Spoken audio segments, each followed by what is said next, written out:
Manne quotidienne. Un guide de dévotion journalière. Jeudi 27 juin 2024. L'expiation incomparable.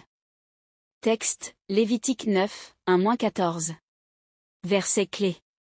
Il dit à Aaron, prends un jeune veau pour le sacrifice d'expiation, et un bélier pour l'holocauste, l'un et l'autre sans défaut, et sacrifie-les devant l'Éternel, Lévitique 9h2. Dans son livre intitulé « La mort du Christ », John Owen, un théologien anglais, a déclaré « Le bon conseil et l'intention de Dieu en envoyant son Fils dans le monde pour qu'il meure était de pouvoir ainsi confirmer et ratifier la nouvelle alliance de Dieu à ses élus, et leur accorder toutes les bonnes choses qui sont contenues dans cette alliance, à savoir la grâce et la gloire, afin que par sa mort il puisse amener à la gloire beaucoup d'enfants, en leur accordant ainsi ce qui lui a été donné par son Père, c'est-à-dire toute son Église, la réconciliation avec Dieu, la rémission des péchés, la foi, la justice, la sanctification et la vie éternelle. » Le passage biblique d'aujourd'hui montre la manière dont Aaron, le souverain sacrificateur récemment consacré, et ses fils en tant que sacrificateurs, ont commencé leur fonction. Conformément aux instructions de Moïse, Aaron et ses fils offrirent des sacrifices expiatoires.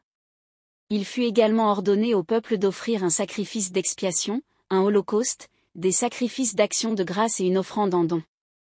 Les objets destinés au sacrifice devaient être sans défaut.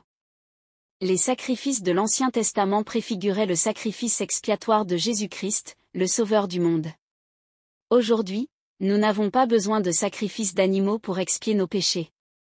Le Christ, par son sacrifice complet et final sur la croix du Calvaire, a achevé l'œuvre de rédemption de l'humanité. Le sacrifice du Christ sauve non seulement du péché, mais il préserve aussi ceux qui sont sauvés de la puissance, de l'influence et des conséquences du péché. Il faut comprendre que Dieu valorise les sacrifices sans défaut.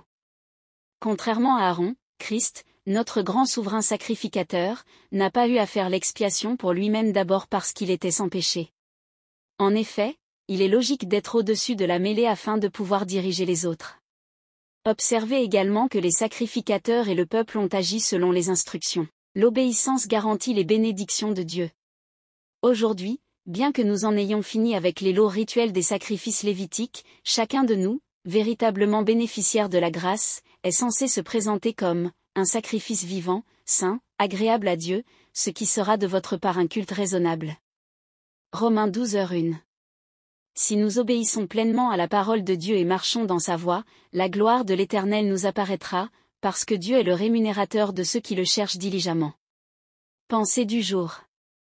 La croix du Christ est la vraie chose. Les nôtres sont des jetons du poids de son amour.